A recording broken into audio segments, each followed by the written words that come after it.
အားလုံးပဲမင်္ဂလာပါဒီတစ်ခေါက်ကတော့ဂီယာဘောက်တက်စင်ပုံလေးပြောပြပေးပါ1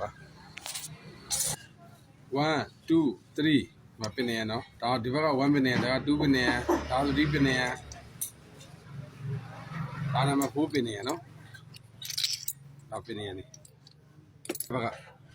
စပိုကရှက်ကဒါဆိုရင်ဒီကောင်ကအကြီးဆုံးက1ပြီးရင်ဒီကောင်2ပြီးရင်ဒီဘက်ဒီကောင်3ပြီးရင်ဒီဘက်ကဒါလေးက4ဒီအင်ဂျင်က modified engine ဖြစ်တယ် modified engine ဘာ engine လဲစီးတဲ့ engine နဲ့လည်းတူမယ်ရုပ်ဆိုးနဲ့လည်းတူမယ်ဂီယာ၄ချက်ပါတဲ့တရုတ်ဘိန်းနဲ့ဆိုအကုန်တူပဲเนาะဒီဂီယာဘောက်တက်ဆင်ပေါင်းကစူပါကားကတော့ပင်နေ6လုံးပဲပါမယ်ဂီယာ3ချက်လည်းပါတော့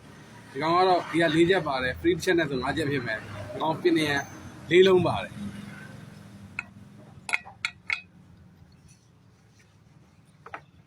နံပါတ်1ပင်နေရှိတယ်1ပင်နေရဲ့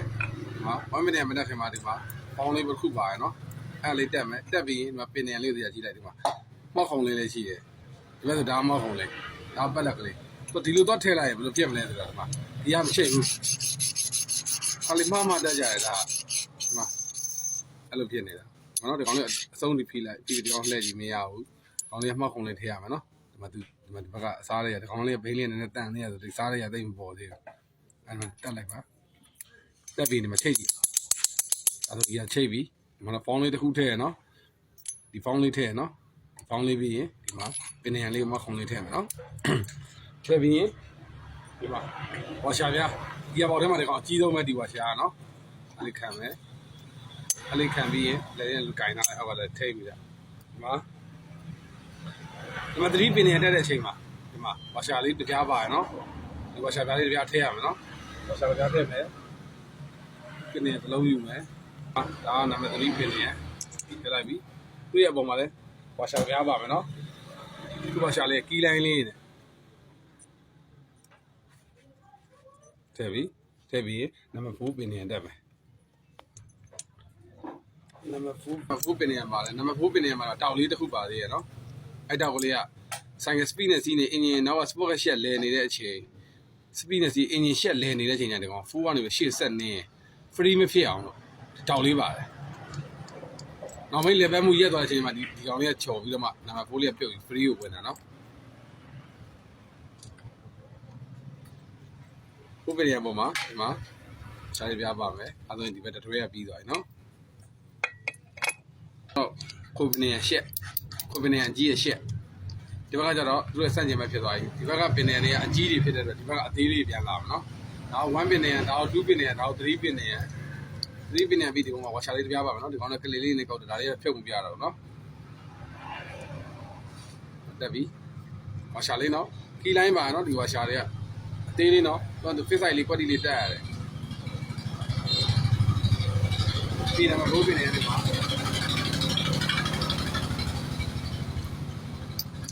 သူ့ဘယ်လိုချိတ်ဆက်သုံးပြီးလဲဆိုတော့သုံးပြီးအမိုးလေးရပြီဆိုတက်ပြမယ်နော်တက်ပုံတက်နည်းကတော့မျိုးမျိုးတက်ကြတယ်ချို့တော့တွဲလိုက်ကင်ပြီးတက်တယ်ချို့ကျတော့တစ်ခုချင်းကင်ပြီးတက်တယ်ကျွန်တော်ဘယ်လိုတက်လဲဆိုတော့တက်ပုံတက်နည်းလေးပြမယ်စပေါ့ကရှက်ဘက်ကိုချက်ထိလိုက်မယ်နော်ထိပြီးမှကိုလိုလာဝါရှိတယ်ကဲလေးညာလည်းရှိရနော်သူဒွေးလာအောင်အဲ့တော့ကျွန်တော်တို့ဒွေးတက်မယ်နော်ဒီမှာဝါရှာသားလေးပါရနော်အဲ့ကောင်လေးတစ်ချက်ထိနော်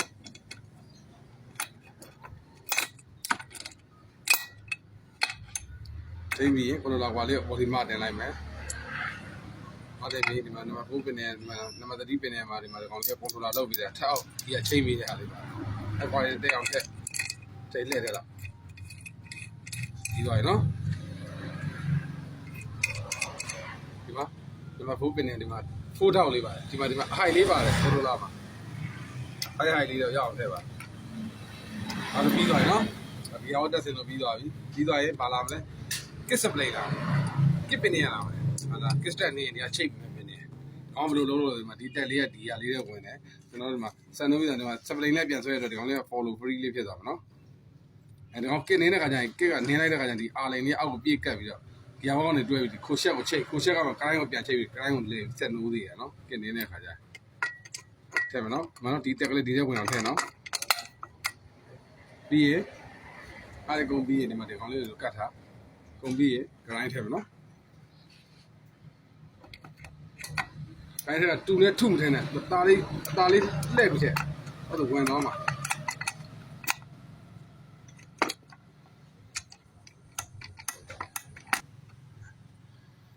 ကလိုက်ဝင်သွားတဲ့ခါကျရင်ဒီမှာကလိုက်ရဲ့အချို့ကြည့်လိုက်ဒီမှာခုနလေးလက်တံရဲ့တဝက်တီတီဒီမှာအင်ဂျင်ရဲ့တဝက်ကိုဝင်နေနော်ဒီမှာဟေးအဲ့ဒါပြီးဒီဘောတက်စင်တာလည်းပြီးပြီကလိုက်လည်းတက်လို့ပြီးပြီတက်လို့ပြီးပါကြတယ်ဒီမှာဖောင်းလေးနဲ့ဖောင်းပါမယ်ကတ်စကတ်ကိုထိန်းနေဖောင်းလေးနဲ့ဖောင်းထည့်ရအောင်နော်ဒီဖောင်းလေးထည့်နော်ဟောဒီမှာတော့ဒီကောင်လေးတွေမပိုင်ကတ်စကတ်ကနေရာရွေ့သွားရင်အင်ဂျင်ယူလာတွေပါဖြစ်တတ်တယ်အဲ့တော့ဒီကောင်လေးတွေကလူလေးထည့်ရတယ်နော်ပြီးရင်ကတ်စကတ်လေးတင်မယ်ပြီးရင်နှချမ်းလေးဆက်မယ်ဒါမဲ့အစလေးပြန်ပြမယ်နော်ဒီဘောပြန်တက်တဲ့ဟာကိုပြန်ပြမယ်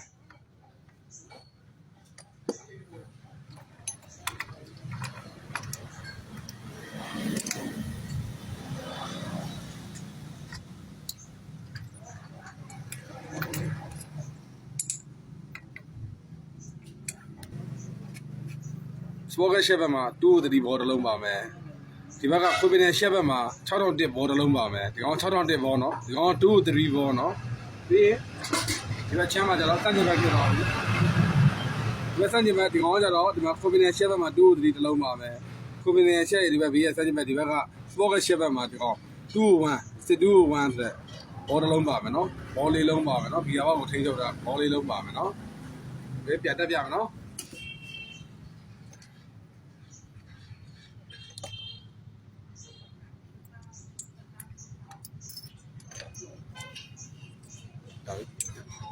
ဒီမှာ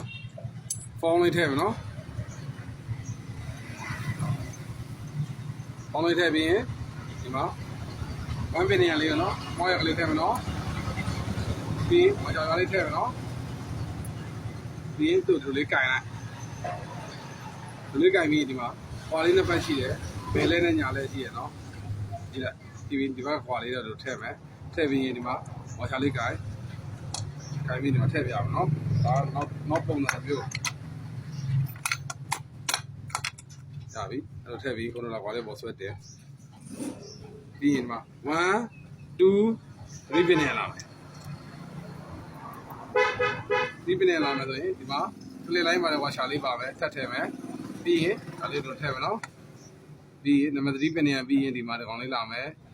ဝါရှာလေးပါပဲဝါရှာမှာကီးတိုင်းနေပါတယ်ပြီးရင်ဒီမှာနံပါတ်4ပင်နေတောက်လေးပါလေးရှိရနော်ကောင်လေးဒီမှာနော်တက်လိုက်ပြီတက်ပြီးရင်ဒီမှာဒီကောင်လေးထည့်မယ်နော်ဒါဆိုရင်တော့ sport ရှက်ဘက်ကပြီးပြီအဲ့ကိုပင်နဲ့ရှက်ဘက်ကိုကြည့်မယ်ဆိုရင်သူကဘယ်လိုလာလဲဆိုတော့ဒီမှာကလစ်တွေနဲ့ကုတ်ထားတယ်ဂီယာဘောက်ကမချောတော့ဒီကောင်လေးဖြုတ်ထားအောင်နော်အဲ့ဒါဒီကောင်ဘယ်လိုထည့်မလဲဆိုတော့ဒါလေးကိုကင်လိုက်ဒီမှာအဟိုင်လေးရှိရဒီကောင်လေးကိုခုနလောက်အပေါ်အမြင်ဆုံးလေးတင်လိုက်မယ်အင်းရနဲ့ညီသွားပြီဆိုတော့ဒီမှာဒါလေးဘေးကနေကတ်ရှူဘူးနော်တို့ပြီးသွားရင်ဒီမှာဖိုးပင်နေလာမယ်တော့ဒီမှာဝါရှာလေးပြပါမယ်ထည့်ပြီးရင်ဒီမှာနံပါတ်ဖိုးပင်နေတင်မယ်နော်လင်းပြီးလှည့်ကြည့်မယ်လဲတယ်ညက်တာပြူတာမရှိဘူးနော်ပြီးရင်ကစ်လာမယ်ကစ်တက်ပြီးရင်ဒီမှာဒီကစ်ဆက်နေနဲ့ကစ်ဆက်ရှက်ပေါ်မှာဝါရှာတစ်ပြားပါတယ်ဒီပြားဘာနဲ့လွဲရတယ်လဲဆိုဒီကောင်နံပါတ်1ပင်နေအောက်ကဝါရှာပြားနဲ့လွဲတတ်တယ်ဒီဝါရှာပြားသေးတယ်ဟိုကောင်အောက်ကကြီးတယ်ဒီကောင်နည်းနည်းလေးပါတယ်ဟိုကောင်နည်းနည်းပိုထူတယ်အဲ့ဒီမှားမတန်မှားတိုင်ကစ်နေရတာလေးတာတွေပဲဖြစ်တတ်တယ်မသူစားတဲ့အရာလေးတွေမှာသေးလေးစားတယ်ဒီဘက်ကစားတယ်တော့ဒီကောင်ဒီမှောက်နော်ဟုတ်ပြီအကောင်လုံးပြီးဂရိုင်းတက်မယ်တက်ပြီးရင်ဒီမှာဒီဘက်ကဖောင်းလေးထည့်မယ်နော်အင်ဂျင်ဖောင်း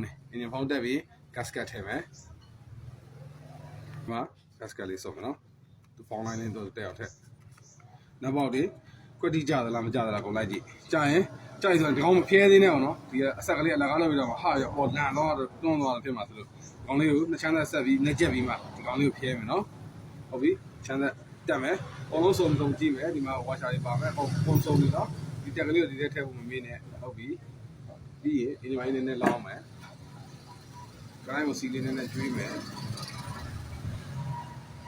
ဘောလေးလည်းစီလေးထည့်ပဲဒီအောင်လေးလည်းစီလေးလိုက်တယ်နော်တော့ဝိုင်းလည်းထည့်